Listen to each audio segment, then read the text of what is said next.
Welcome to True Sound Radio. I'm your host, Phoenix.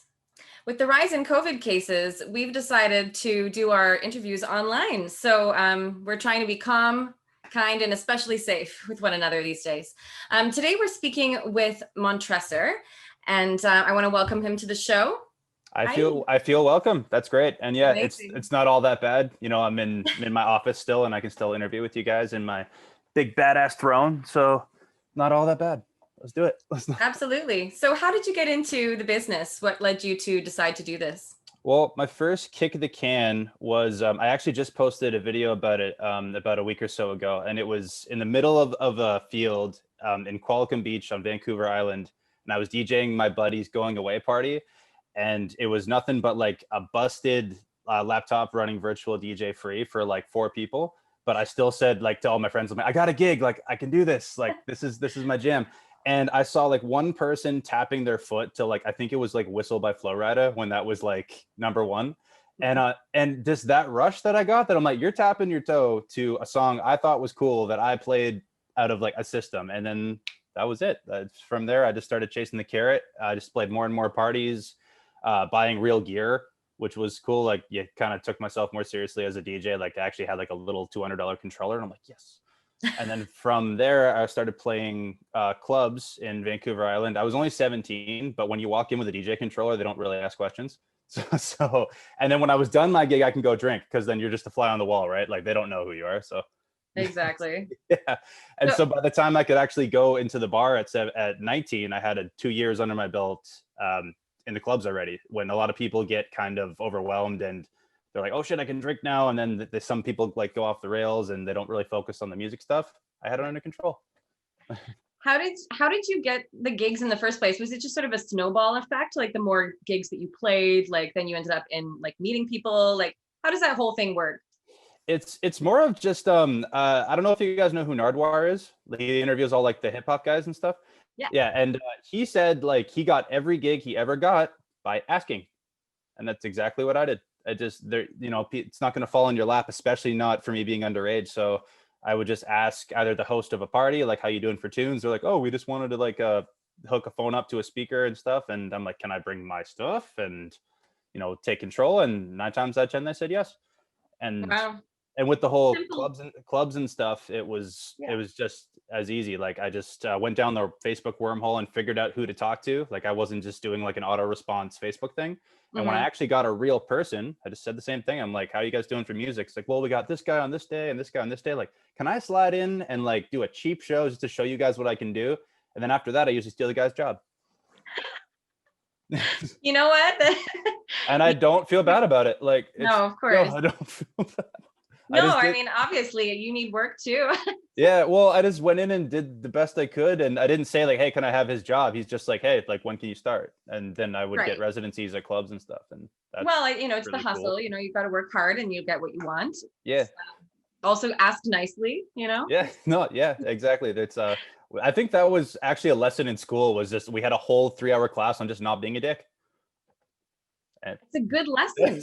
it's if you're not a dick, you're about 75% in front of the whole crowd. Like it's you definitely get an advantage just not being an asshole. It's common Very sense, true. but it's I not think so this common. is especially true right now. Like, I think you should maybe teach this lesson on your I'll be the Yoda of just not being an asshole. right. Yeah. Make a master COVID class for edition, free. So when you were first playing these parties, obviously parties, you wouldn't play necessarily, you might play trap, but I'm not sure if you would play melodic trance at parties. So what were you playing back then, and how did you get into the genres that you're currently producing? Well, right away, I actually wasn't feeling electronic music like at all. Like I started DJing when I was 17, and about 14, I was just listening to like heavy metal and stuff. And like, that's my only avenue. And then when I started DJing at 17, like there was hip hop in there. There was indie rock and stuff. But I was just playing what people were feeling. I was really just looking at the billboard before I would go, and then do a bunch of YouTube rips, and they sound like shit, but people didn't really care. Yeah. And then there was some point where I'm like, hey, I'm a DJ. I should probably play some of this stuff. I should probably play some of this. Like this is right when Dead Mouse and Skrillex were like starting to break the noise. And that was like the only electronic music that you could listen to. and I started playing like some Hardwell and like some Tiesto and stuff. And then when I heard Levels by Avicii, like there was something about just the progressions and the melodies that really just grabbed me by the balls. And then I started playing that song, especially at parties. And I'm like, how I'm feeling with how this song makes me feel, like I want to make other people feel that way. And that's when I started levitating towards the progressive house avenue. And so, but to answer your question, I was just playing like lots of top 40 stuff, lots of like top 40 remixes, so people could still sing along to it, but it was a different type of beat. Yeah. And then I started falling in love with electronic music because I'm like, I'm a DJ, I should probably do this stuff. And then there was like a 3-month period there where I'm like looking for songs strictly just to play. But some of them are like, okay, like this is pretty cool. Like it's different because up until now, I had just been exposed to like what people can play with instruments and not electronically, as opposed to, like hip hop beats and stuff. But Yeah. when those electronic beats are like leading the pack, I found that super interesting. I had just never given electronic music a chance. But I just went from top 40 stuff and then slowly started easing into electronic stuff. And I saw a reaction instantly. People are like, this isn't radio. Like, we like that we haven't heard this stuff before. And that's like, yes. No, that's awesome. So would you say that Avicii is one of your inspirations? You could say that. Oh, is that the right side? There it is. There it is. Yeah, you could say There you go. yeah, most definitely. Yeah, it's Avicii, and I think I got Tiesto here too. I got Fanboy. Tiesto. Okay, Yeah. cool. Is there anyone else that you were drawn to? Well, at first, like those guys paved the way. Like when Avicii hadn't quite hit the album stage yet. He was still kind of carving out singles, and people would just go ape shit for that. But I bought Tiesto Club Life Volume 3. And to this day, like that's the one CD that I can listen start to finish, and that usually says something.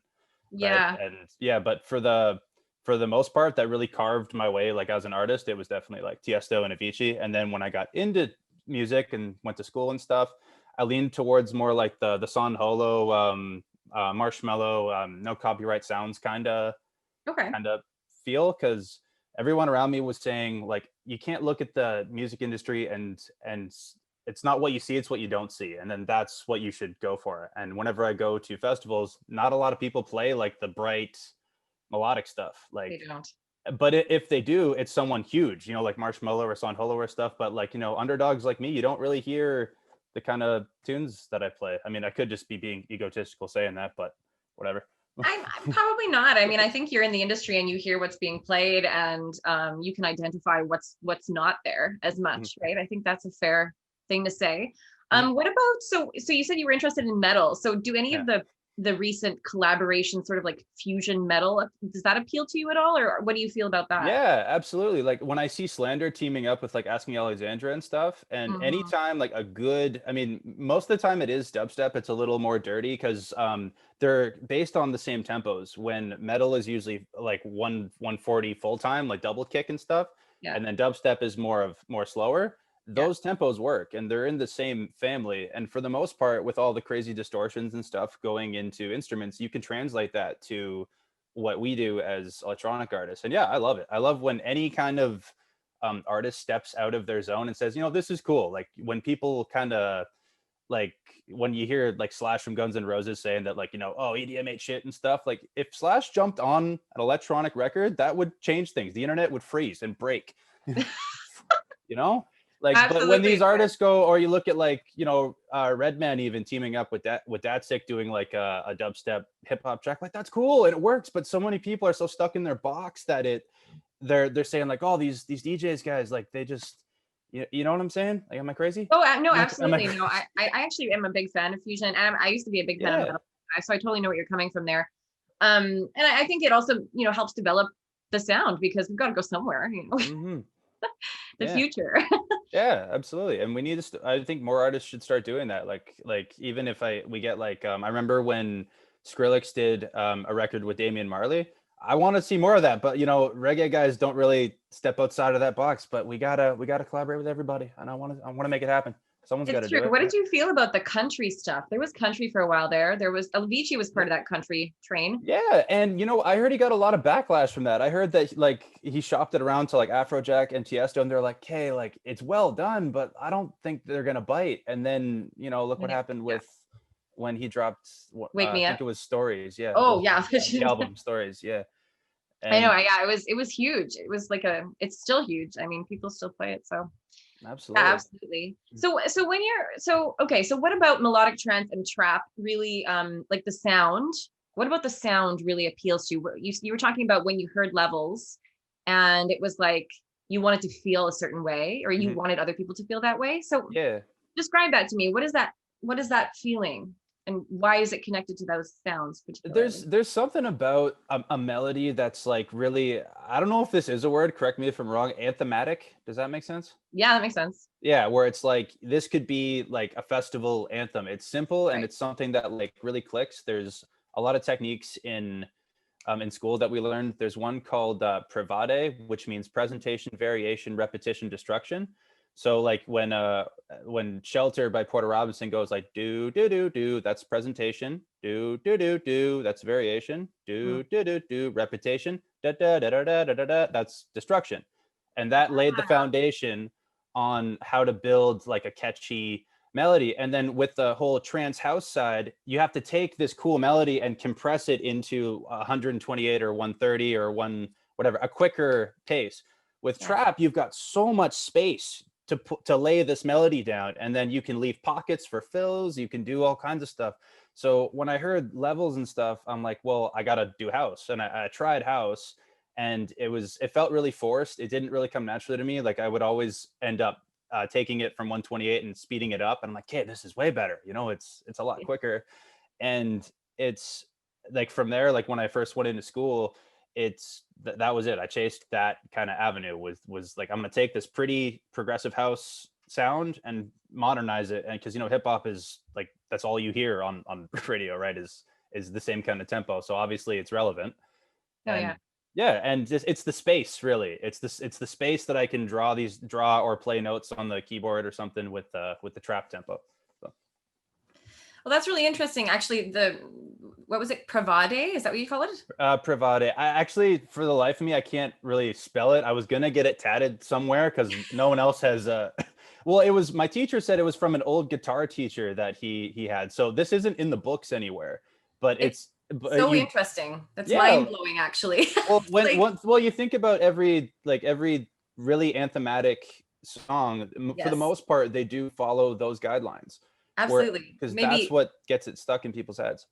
maybe it's intentional, maybe it's not, but it's sort of it happens naturally, I Well, guess. it's a formula that somebody figured out, and I'm really stoked because that teacher doesn't teach there anymore. I think he Mhm. was only there for a couple semesters, so we got like just a little sliver of it.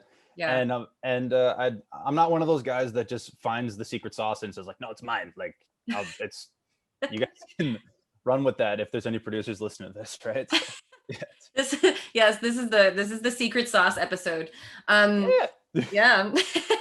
So it's clear that you're quite the character on social media. I'm just wondering, um is that helping like connect with your fans right now, especially with all this distance? So how did that develop? Is that just you, like, tell me Well, about that. yeah. Well, where that comes from, like, I wasn't always like, even us, like, we're not shutting up right now. We keep bouncing shit back and forth. Like, and I wasn't always like that. Like when I Mhm. first moved to Vancouver Island, I got into boxing, and then I was so good at that they let me coach. And then when you're teaching a skill that you're not quite like you don't know you're good at, and then you're teaching it to people, and then your boss goes, hey, you're pretty good at this, you get some kind of comfort being in front of people. I mean, it was just little kids, these anywhere from like 4 to like 12, but it was still like it was a big thing. I'd never really had that kind of platform before to present myself to people. So then that kind of gave me a good, it made me comfortable in front of people, and I guess I can kind of devote a lot of that to me going on stage and doing my thing. But when it came to like all this mindset stuff that I preach, like me chasing this music carrot, as I always put it, has given me a lot of tools to overcome like lots of obstacles. I mean, don't get me wrong, there hasn't been a lot of major obstacles in my life. I've been pretty fortunate with that. But Mhm. what everybody, comes in waves, and then when you hit a down wave, I know what to do because of these kind of tools that I've developed chasing this passion. And so I'm thinking like not a lot of people think like I do. And if I can impact like one person, looking at my Instagram videos, me like setting a light up and talking about taking your first steps, or 5 tips to increase productivity and whatever the fuck you do and stuff like that. If I can impact one person, that's worth it, right? And if people say I'm a loudmouth and just blabber about a bunch of stuff, I'm cool with that, because that's what I do. I think that's not, I don't know if that's necessarily like a bad thing. Yeah, but if does it Yeah. help me connect with people? Definitely, because like a lot of people that I've never met before, when I first launched media platforms like Facebook and Instagram and stuff, I would just get feedback from people that I know, and I'm like, are you just being nice because you know me or something? But I don't know these people from a hole in the wall, and they're telling me how much my videos have helped them chase their focus. With like, one chick said pottery, one chick said art, one guy said guitar. I can just give them a little thrust, like, that's worth it. That's Yeah. cool. And it Yeah. definitely does help me connect with people, because then it also lays groundwork down for stuff to talk about. Absolutely. And I think what you were talking about earlier is sort of what I refer to as resilience. I think there's been a lot of resilience building happening. What does that mean exactly? Resilience, like Yeah. What does where that word you're mean? like basically where you have the skills and the tools to withstand difficult things in your Oh. life. So I mean, I think it's really important to have that as a skill, because around the corner something could happen, like you could lose your hand or something, I don't know. And Mm. then you have to have some way to overcome that, and it's usually positive attitude and sort of like, not letting things like get in the Yeah. way of you accomplishing your goals. Oh, So right on. I like that. yeah. I like that. Yeah. So what can we expect from your music in 2021, or even like Um, tomorrow? Well, I've got something in the works. Mm. I can't talk a whole lot about it because it's not in ink just yet, but because the guy's terrible at responding. But it's I've got a collab in the works with another artist from Vancouver, and we hired an artist from Italy, Mhm. and she totally crushed the writing and the singing and the melodies, exactly what we were looking for. And then when the song was finished, we shopped it around, and a label bit. I can't talk about it a whole lot right now, but I know it's coming out in 2021. And I just finished another collab, I think yesterday. So that's gonna look for a home too. So far That's I've awesome. got 2 tracks up the pipe for the new year. Yes. Amazing, amazing. So, speaking of singers, Mhm. I'm wondering, when you've done a lot of sort of collaborations with vocalists, and I'm wondering like, what do you look for in a vocalist, or does it sort of just come upon your computer screen and then you're like, oh, this person? Like, what are you looking for? Okay, well, Deadmau5 did a song. Do you guys remember the song "The Veld" by Deadmau5? Yes, I Yeah, do. yes. Okay, so there's a video of him listening to the vocals he's like, "Oh yeah, somebody sent me a demo for these vocals. You guys want me to look at it?" He was on a live stream or something, Hmm. and he was like, his mind was like blown. And then he says like, "Oh hey babe, come listen to this." And then he says this very specific thing that, like, oh, I think only I really gravitated towards. He goes, "He hit the theme perfectly." And he said it real quick. He goes, "He just nailed the theme." And that's it. Your music needs a theme. It needs something. Like, what are the lyrics about? Do the lyrics match the instrumental, or did you just hire a singer that just wants to collect the check, crap out a vocal, and on to the next one? Right? Right. You can really, that's easy to. I mean, Oh that yeah. just comes with time, right? That's just building calluses for your singer bullshit threshold. But once I've got my theme laid out, I know I've got a pretty good idea of if I want a guy or a girl. It's pretty, if it's a more feminine track or a more masculine track or a bit of both. It's I have a pretty solid idea before I even bounce it out and go vocalist shopping.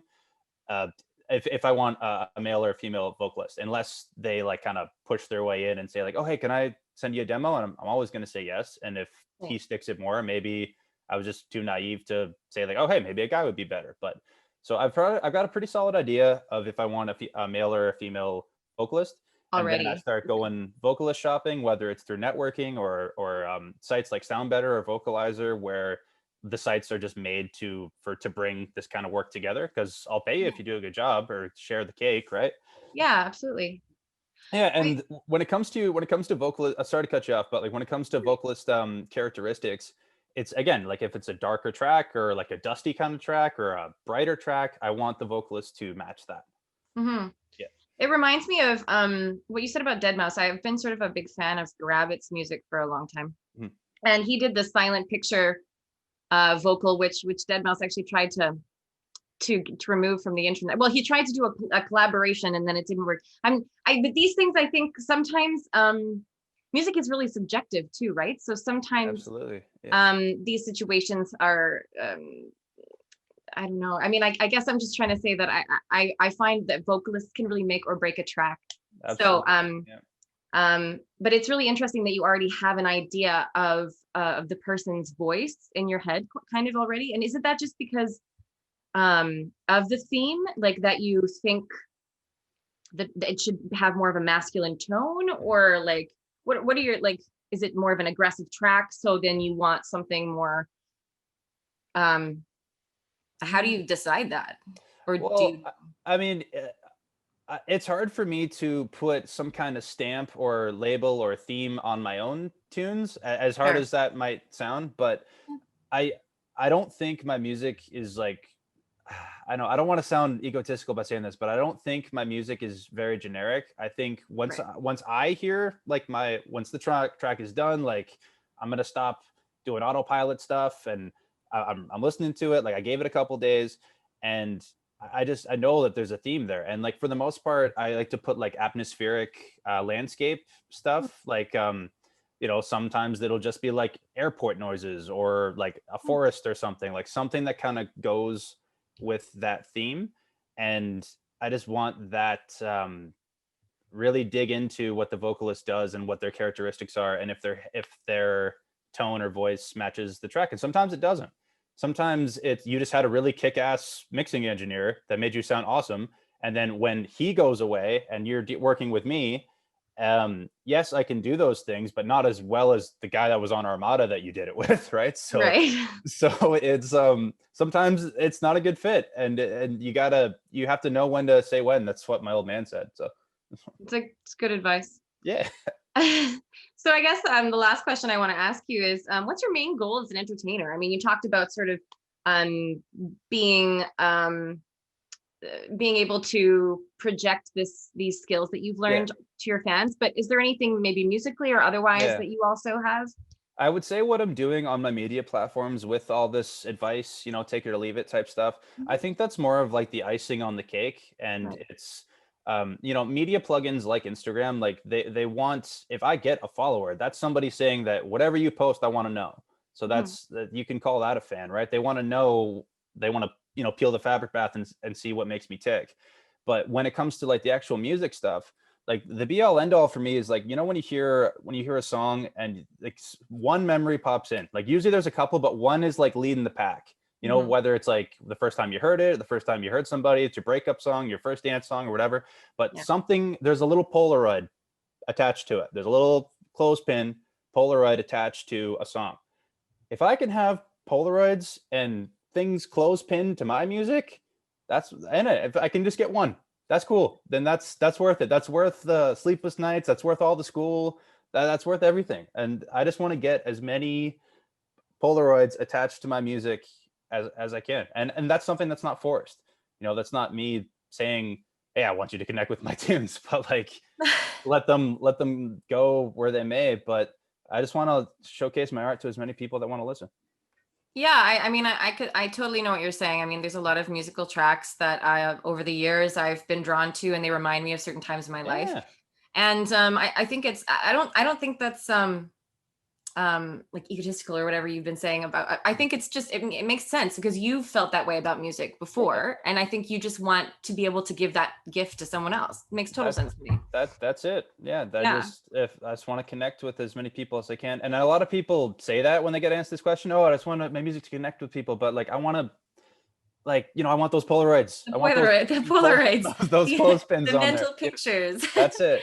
Yeah. No, that's amazing. Well, thank you so much for meeting with us today. It's been so nice to talk with you. Yeah. Well, any opportunity I can get to talk about this kind of stuff, I'll take it, because that's my comfort zone. So, but yeah, thanks for having me. That was great. That was awesome. Thank you.